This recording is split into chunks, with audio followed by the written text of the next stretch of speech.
La relazione del ministro degli interni Minniti sullo scioglimento dei consigli comunali fa infuriare gli ex sindaci di Lamezia e Cassano, che confermano i ricorsi.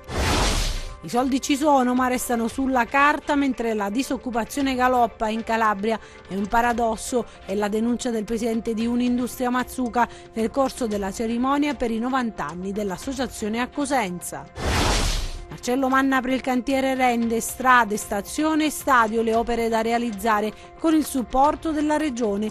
Il sindaco e il governatore d'accordo anche sull'ospedale Vaiolise, il luogo giusto. Estorsione alle imprese, 3 persone in manette a Gioia Tauro, l'operazione dei carabinieri, le accuse per gli arrestati, sequestro di persona, violenza e minacce aggravate dal metodo mafioso. Inaugurato a Cosenza il Box Art Museum, ospitato nel restaurato complesso di San Domenico. La città dei Bruzzi si candida a capitale dell'arte contemporanea.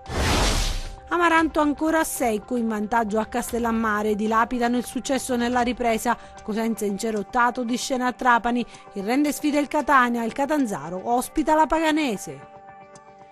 Buonasera ad Anna Franchino e benvenuti a questa nuova edizione in diretta del nostro telegiornale. Apriamo con la notizia dei sindaci di Lamezia Terme e Cassano allo Ionio, comuni sciolti per ingerenza della criminalità organizzata, che dopo aver letto la relazione del ministro degli interni Marco Minniti protestano e confermano il ricorso. Il punto nel servizio di Isabella Roccà. L'ormai ex sindaco di Lamezia Terme Paolo Mascaro non ci sta. Dopo la relazione del ministro Minniti sullo scioglimento del comune, in cui, lo ricordiamo, si parla tra l'altro di pesanti forme di ingerenza della criminalità in diversi settori e di un'illecita acquisizione di voti, Mascaro si sfoga sui social e sottolinea: sono provvedimenti figli di superficialità e approssimazione. Più volte l'ex sindaco ha annunciato il ricorso al TAR contro il decreto di scioglimento, convinto che farà valere le sue ragioni, e dopo le motivazioni del decreto Mascaro sottolinea che ci sono riferimenti ad atti per i quali sarà immediatamente dimostrata l'assenza di qualsiasi condizionamento e infiltrazione. Leggo, aggiunge, erronei riferimenti a comportamenti personali che si dimostrerà essere stati limpidi, cristallini e rispettosi di innato senso di legalità. L'ex sindaco auspica che a breve possa essere ripristinata la legalità violata per ridare al popolo di Lamezia, aggiunge, la sua rappresentanza elettiva. Ma la relazione del Viminale pesa come un macigno anche per altri 2 comuni sciolti per infiltrazioni mafiose, Cassano e Isola Caporizzuto. Per il centro della Sibaritide la relazione del ministro dell'interno tratteggia le logiche interne al municipio. Uno scioglimento deciso, si legge nelle motivazioni, perché dalle indagini sarebbe emerso un uso distorto della cosa pubblica per favorire soggetti e imprese collegati all''ndrangheta, e anche l'ex sindaco Gianni Papasso respinge le accuse e parla di un castello di sabbia che sarà demolito, sottolinea, senza particolare impegno. Per Papasso è stato costruito un puzzle per cacciarmi, dice, dal comune. Evidentemente ero troppo ingombrante, aggiunge. Hanno tanto cercato, tanto indagato. L'unico atto di mafiosità, conclude, che mi si attribuisce è l'aver partecipato ad un funerale. Infine il caso Isola Caporizzuto. Nel dossier si parla di una tela tra politici e 'ndrangheta, con l'ex sindaco indagato per voto di scambio. Parliamo adesso della pagina di lavoro, perché i soldi ci sono ma restano sulla carta, mentre la disoccupazione galoppa nella nostra regione. È un paradosso, ed è la denuncia del presidente di Unindustria Mazzuca, che dice nel corso della cerimonia per i 90 anni dell'associazione a Cosenza. Sentiamo.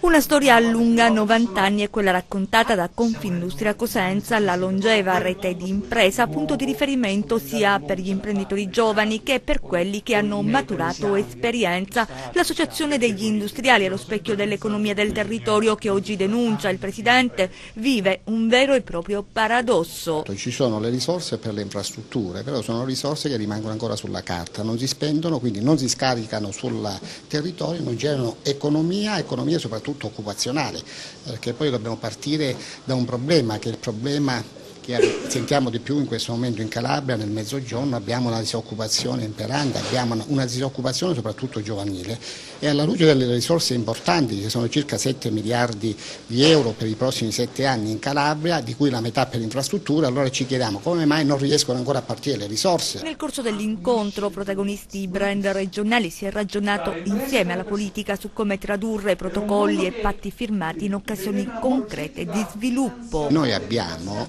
fatto il patto per la Calabria prima che lo facesse Renzi con i presidenti della regione, in cui abbiamo messo una serie di strumenti e in cui abbiamo parlato di un'alleanza di sistema, l'alleanza di sistema tra la pubblica amministrazione, il sistema delle imprese, dove ognuno deve fare la sua parte.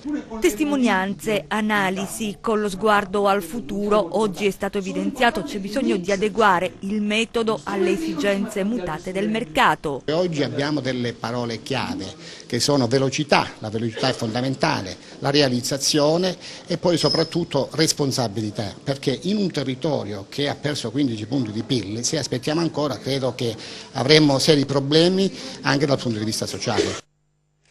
Restiamo nell'area urbana cosentina, andiamo a Rende dove il sindaco Marcello Manna apre il cantiere Rende, strade, stazioni e stadio Le Opere da realizzare con il supporto soprattutto della regione. Il sindaco e il governatore sono d'accordo anche sull'ospedale Vaiolise, il luogo giusto. Gianluca Pasqua, sentiamo. Le opere che uniscono, anzi che fondono, Rende e Montalto da ieri sono ancora più vicine. Dopo il taglio del nastro sulla strada delle industrie è caduto l'ultimo diaframma che divideva due aree importanti per lo sviluppo commerciale dell'area urbana. Gli stessi protagonisti della inaugurazione pomeridiana si sono ritrovati nella tarda serata nel municipio rendese per presentare le altre innovazioni che interesseranno il territorio. Le slide scorrono svelando progetti più o meno noti, lo svincolo di Settimo, la metrotranvia, le piste ciclabili, la nuova stazione, strade e interventi sulla difesa del suolo e sulla depurazione. Insomma, una lunga lista di cose da finanziare e fare con la benedizione, e non solo, della Regione. Solo per quanto riguarda Rende, al netto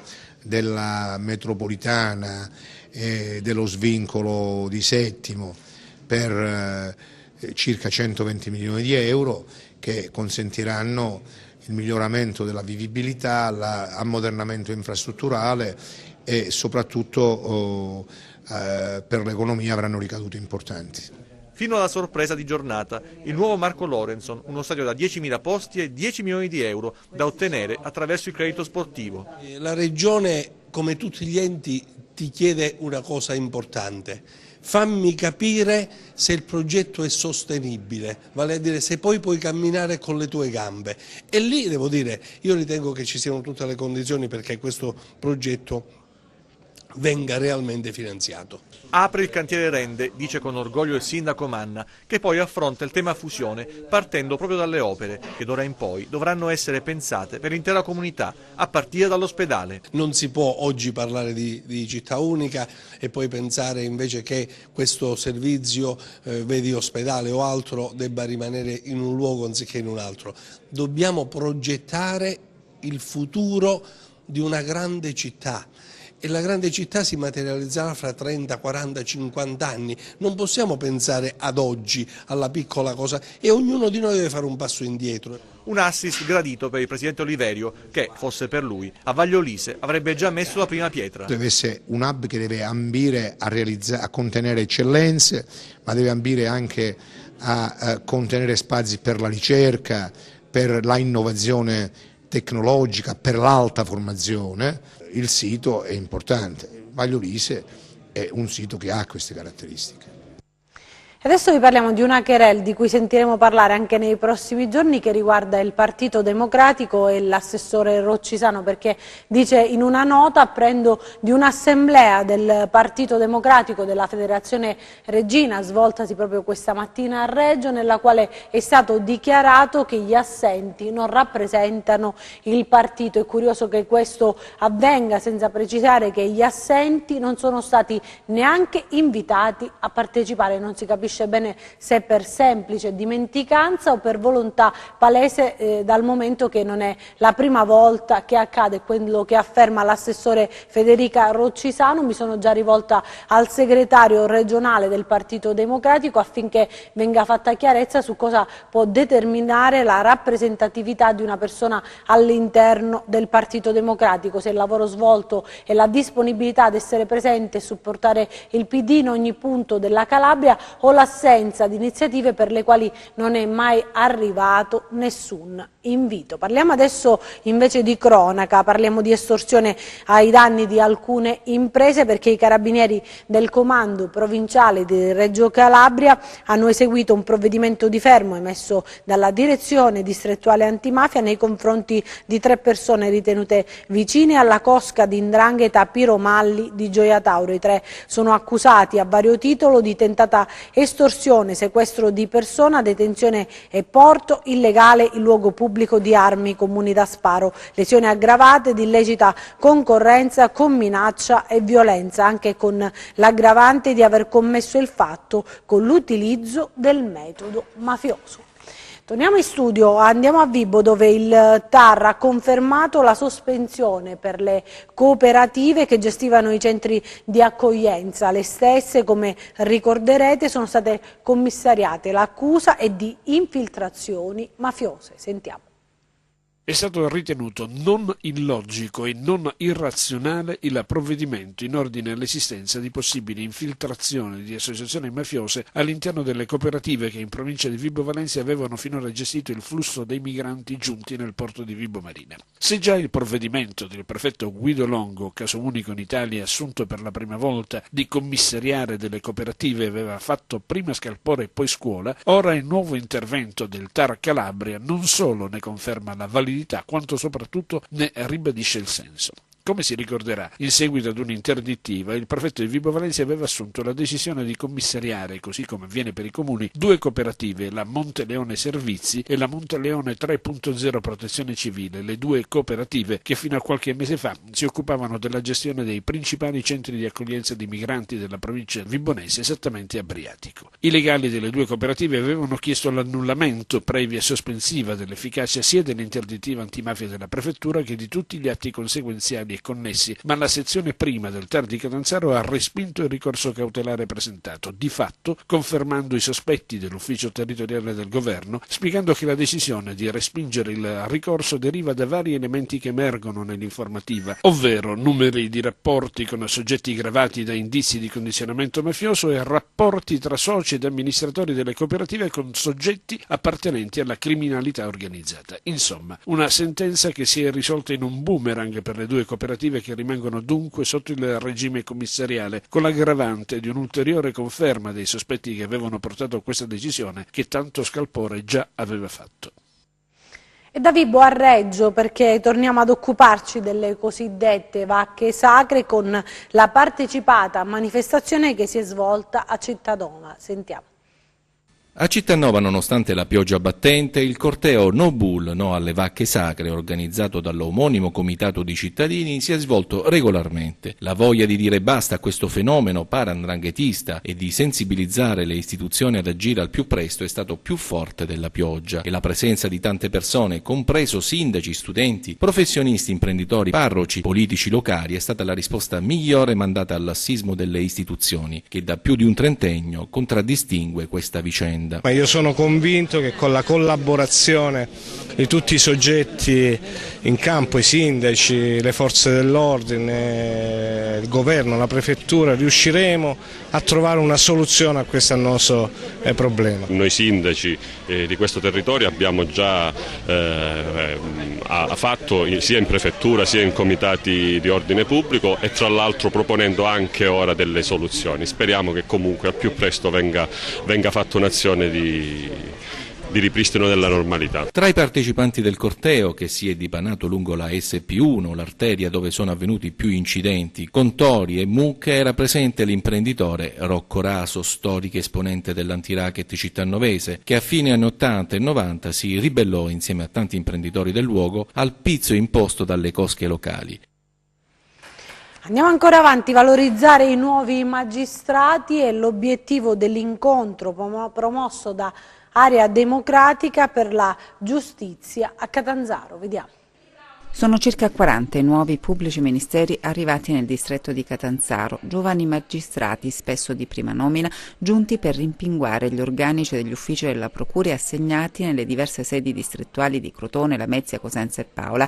Nella sede della Corte d'Appello di Catanzaro una riflessione sulle modalità di approccio al nuovo incarico, un incontro voluto da Area Democratica per la Giustizia, obiettivo valorizzare i nuovi magistrati. Il fatto che ci siano tanti colleghi giovani che vengono qui di prima nomina, pieni di entusiasmo, pieni di voglia di fare proprio perché ai primi passi nel corso della loro carriera della magistratura, è sicuramente una forza, è un elemento in più positivo che va valorizzato. Oggi dunque rispetto al passato c'è un maggiore impegno in quantità e qualità del personale in un distretto molto difficile. Per la prima volta nella storia noi abbiamo avuto un importantissimo aumento delle piante organiche qui a Catanzaro, sono arrivati tanti nuovi magistrati in un numero veramente importante e questo in controtendenza rispetto al passato garantirà senz'altro un miglioramento della qualità del lavoro in uscita, ma anche un miglioramento della qualità del lavoro in entrata, cioè noi stessi finalmente a pieno organico, finalmente i nostri uffici composti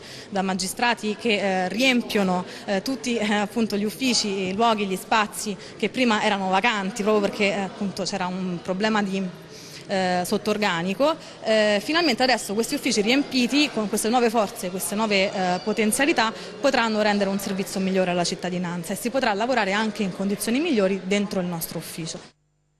E ancora per la cronaca c'è una notizia che arriva da Crotone dove una studentessa di 16 anni mentre stava recandosi a scuola insieme ad una compagna è stata colpita con un pugno sul viso da un uomo con un giubbotto nero e un cappuccio che correndo le si è scagliato improvvisamente contro. È accaduto appunto a Crotone, il fatto risale al 14 dicembre scorso ed è stato confermato oggi dalla polizia che ha annunciato di aver già identificato e denunciato l'aggressore. Restano da capire però i motivi che hanno spinto l'uomo a compiere questo gesto. Adesso vediamo i nostri 100 secondi di cronaca. Un incendio ha danneggiato nella notte l'auto dell'ex assessore comunale all'ambiente di Catanzaro Giampaolo Mungo. La vettura, una Fiat 600, era parcheggiata nei pressi dell'abitazione. Le fiamme sono state spente dai vigili del fuoco. L'episodio denunciato dallo stesso Mungo ai carabinieri che hanno avviato indagini. Al momento nessuna ipotesi è esclusa. Mungo si era dimesso dalla carica di assessore comunale lo scorso 24 novembre. 2 cittadini ucraini, 23 e 20 anni, sono stati arrestati dalla squadra mobile di Crotone con l'accusa di favoreggiamento dell'immigrazione clandestina. I 2 giovani sono ritenuti gli scafisti dello sbarco di 42 migranti di nazionalità iraniana e irachena giunti lo scorso 14 dicembre nel porto di Crotone. I migranti erano a bordo di un veliero raggiunto nelle acque dello Ionio calabrese. Furto di energia elettrica a Cosenza nel corso di perquisizioni domiciliari in via Popilia. Carabinieri e funzionari dell'Enel hanno scoperto allacci abusivi, veri e propri bypass collegati direttamente ai contatori, 4 le persone denunciate. I carabinieri di Rende hanno arrestato un 31enne cosentino residente a Rende per guida senza patente e guida in stato di ebbrezza. L'arrestato è ai domiciliari. Nel corso dello stesso servizio i militari hanno segnalato alla prefettura quale assuntore di stupefacenti un 25enne di Rende trovato in possesso di marijuana. E torniamo ad occuparci della visita degli ispettori all'ospedale di Locri, vediamo cosa è emerso nel prossimo servizio. Il primo passo è compiuto, ma si tratta solo del primo perché la sanità locridea continuerà ad essere monitorata. I 7 ispettori ministeriali arrivati nel pomeriggio di giovedì all'ospedale di Locri per visitare i reparti e acquisire documenti sono già al lavoro in questo weekend e forse lunedì a Roma, dove sono rientrati nella serata di ieri, daranno le prime informazioni alla ministra Lorenzin. Tempo per una relazione definitiva c'è, ma il lavoro è cominciato con ritmi già sostenuti e che si voglia fare presto e bene è stato ribadito anche nella riunione che ieri pomeriggio si è svolta in prefettura a Reggio alla presenza dei sindaci locridei e presieduta dal prefetto di Bari. Da Reggio poi gli 007, la definizione più da letteratura giornalistica che reale, sono volati a Roma. Oggi hanno dato una prima lettura alle carte e l'idea di cosa non funzioni ce l'hanno già. Dopodomani, come detto, potrebbero già dare utili informazioni alla ministra Lorenzin, che successivamente dovrà valutare se sussistano i presupposti per un intervento straordinario, obiettivo del quale sarà portare a parametri di alta produttività l'ospedale di Locri e le strutture sanitarie del comprensorio. Adesso a Cosenza, dove è stato inaugurato il Box Art Museum. Vediamo.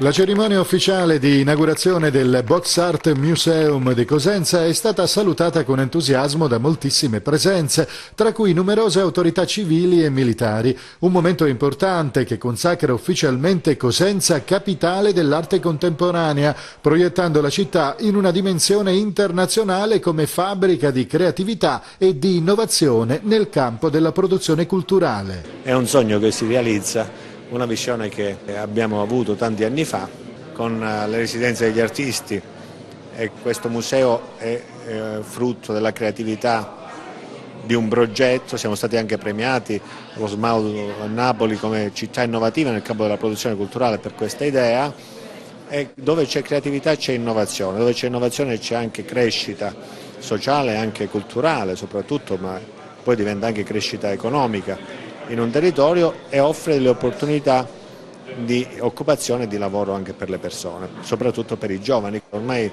tutti parlano di questa esperienza a Cosenza, tutti parlano delle residenze degli artisti, tutti i giornali, non solo quelli di arte contemporanea, ma anche sulle testate più prestigiose della stampa nazionale e internazionale siamo citati costantemente per questa esperienza, e quindi è un modo diverso di proiettare la città, la Calabria, in un contesto internazionale, diciamo un contesto culturale dove noi abbiamo creduto fortemente nella produzione culturale, in queste attività come fattore di crescita di un territorio, e oggi ci siamo riusciti. La mostra inaugurale dal titolo Ricognizioni dai box art, i linguaggi del contemporaneo, curata da Alberto D'Ambroso e allestita da Maurizio Orrico, è stata preceduta dalla presentazione del catalogo che raccoglie le opere delle prime 10 residenze artistiche. Il Box Art Museum, oltre a rappresentare il segno tangibile che anche al Sud è possibile concretizzare idee che, attraverso la strada della bellezza e dell'innovazione, possano portare alla crescita e allo sviluppo del territorio, ha anche un altro valore aggiunto, quello di mettere in mostra il chiostro di San Domenico, una delle bellezze architettoniche più prestigiose di Cosenza, restituito alla città dopo una sapiente opera di restauro. Adesso a Polissena per la presentazione di 2 libri gialli scritti dall'ex prefetto di Reggio Musolino. Sentiamo. L'ex prefetto di Reggio Calabria, Franco Musolino, attualmente nuovo consigliere della Corte dei Conti di Catanzaro, questa volta in veste di romanziere. A Polistena, nella Sala delle Feste, la presentazione dei suoi romanzi, 2 gialli d'autore, un salotto letterario con intramezzi musicali che è stato spunto per parlare di 'ndrangheta come fenomeno sociale. Diceva poc'anzi un suo collega, il problema è di riuscire a far fronte comune contro questi fenomeni, così come si è riusciti a farlo negli anni 70, negli anni di piombo, contro il terrorismo. Quella del terrorismo non era una minaccia meno preoccupante di quella mafiosa, eppure siamo riusciti molto rapidamente a sconfiggerlo, proprio perché la gente è stata compatta, perché c'era un sentimento di repulsa comune, trasversale, condiviso, che li ha isolati. Sono 2 libri che sono nati un po' per caso dalla curiosità, dalla sfida, se vuole, di capire se fosse stato capace di scrivere qualcosa che non cominciasse con burocraticamente con riferimento alla nota sopradistinta, che è il modo di scrivere dei burocrati a quale modo mi sono dovuto piegare per parecchio tempo. Spero piuttosto che la fatica di scriverla, che comunque è stata, devo dire, neanche tanta, possa trovare dei lettori che in qualche maniera gradevolmente colpiti. Spero che piacciono sostanzialmente. Torniamo a Cosenza, parliamo di uno spettacolo benefico promosso dall'associazione di volontariato Onco Rosa. Vediamo. Un teatro rendano gremito in ogni ordine di posti ha salutato lo spettacolo di beneficenza promosso dall'associazione Oncorosa, che con il ricavato della vendita dei biglietti acquisterà una macchina in grado di salvare i capelli delle donne che si sottopongono a chemioterapia, un apparecchio che è finora presente solo in 9 centri oncologici italiani. Quest'anno siamo al 6° Oncorosa. Il nostro scopo è quello di raccogliere i fondi che ci servono per acquistare e regalare alle nostre pazienti un apparecchio che le tuteli dalla caduta dei capelli in corso di chemioterapia. Ed è importante perché la perdita dei capelli non è solo un problema estetico, ha un impatto psicologico molto forte e quindi questo ci ha fatto capire che è una priorità e noi come associazione, è chiaro, quello che è il nostro scopo è migliorare la qualità di vita dei nostri pazienti e questo sicuramente la potrà migliorare. Lo spettacolo, che ha davvero entusiasmato il numeroso pubblico, è stato messo in scena da un eclettico gruppo di medici appassionati di teatro e di musica. I mitici Fonendo Boys sono un gruppo di medici che, oltre a fare i medici, gli piace questo aspetto artistico, per cui volentieri collaborano e sono il nostro pezzo forte. Oncorosa fa affidamento molto su di loro.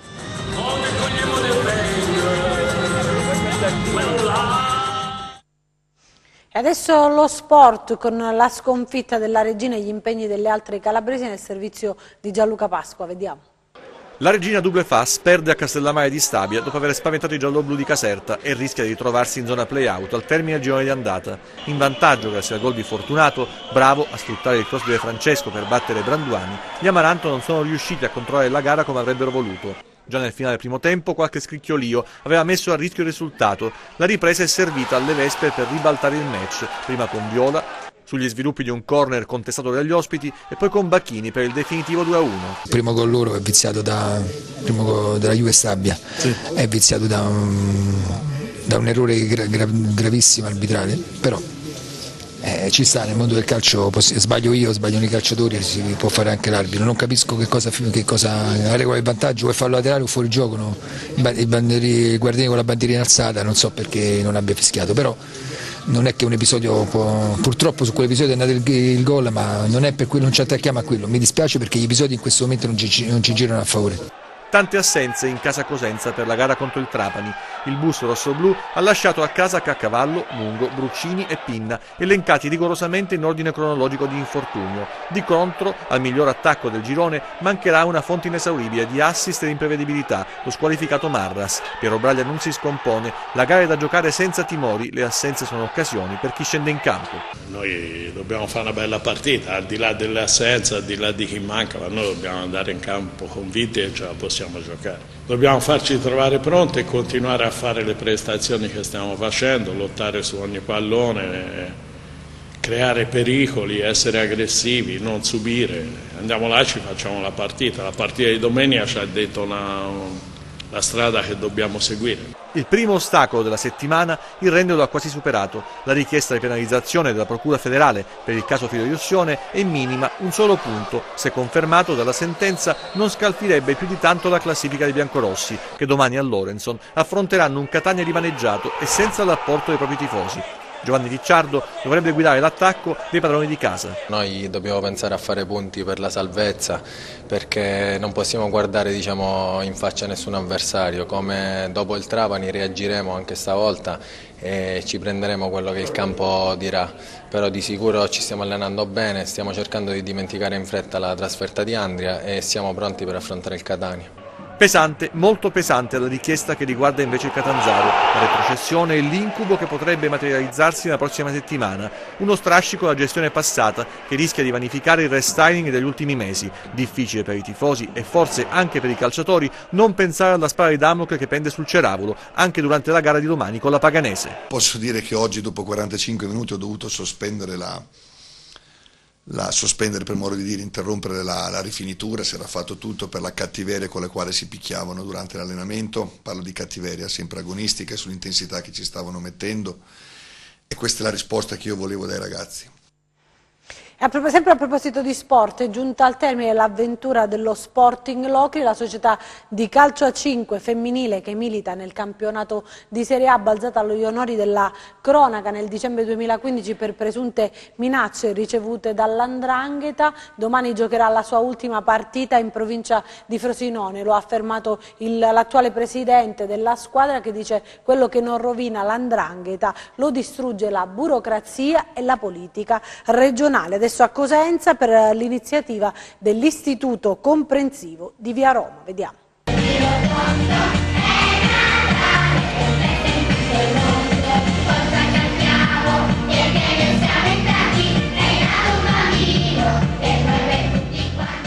novità sono due: uno, che ci riprendiamo una piazza sottratta alle macchine, al movimento veicolare, che speriamo diventi la piazza dei bambini e delle bambine della nostra scuola, perché in questa piazza insistono circa 1600 bambini.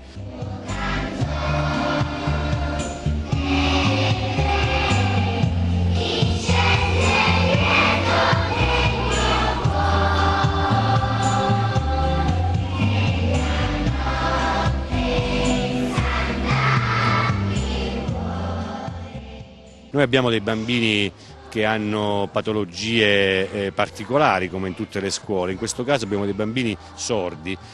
Tutti quanti i bambini della quinta, per solidarietà con questi bambini e per un arricchimento del linguaggio comunicativo, canteranno, diciamo, con la lingua dei segni, che sarà una bella esperienza, perché, come qualcuno ha scritto, si ascolta con gli occhi, insomma. Quindi una bella esperienza in cui sono stati coinvolti soprattutto i bambini. Noi abbiamo voluto che fosse una loro festa, senza grandi effetti speciali, ma soprattutto una festa per dare le vacanze, per sentirsi vivi, allegri e combattivi.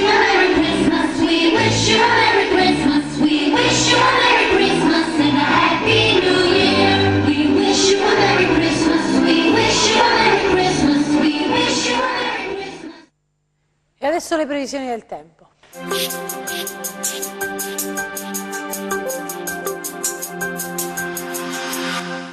Ben ritrovati da meteoincalabria.it. Come già preannunciato nei nostri precedenti appuntamenti, il regime circolatorio occidentale, instauratosi sul Mediterraneo centrale, sta per lasciare posto a freddi correnti orientali. Torneranno per questo weekend, oltre alle piogge, anche deboli nevicate sui rilievi principali a quote medie. Ma passiamo alle previsioni in dettaglio. Domani nuvolosità irregolare, a tratti intensa, specie sui settori tirrenici al mattino. Possibilità di precipitazioni tra deboli e moderate, che risulteranno nevose sopra gli 800 mm sui principali rilievi della regione. Attenuazione dei fenomeni con schiarite sempre più ampie nel corso del pomeriggio-sera. Temperatura in ulteriore diminuzione. Passiamo ora al comportamento di mari e venti. Domani avremo venti da maestrale moderati ovunque, locali rinforzi sul settore ionico cosentino e crotonese. I mari risulteranno ovunque molto mossi, mosso il settore ionico reggino e catanzarese. Prima di salutarci vi ricordo il nostro sito web www.meteoincalabria.it e la nostra pagina Facebook Meteo in Calabria. Per oggi è tutto, grazie per la cortese attenzione. Appuntamento a domani. Bene, è tutto, io mi fermo qui, grazie per averci seguito e buon weekend, arrivederci.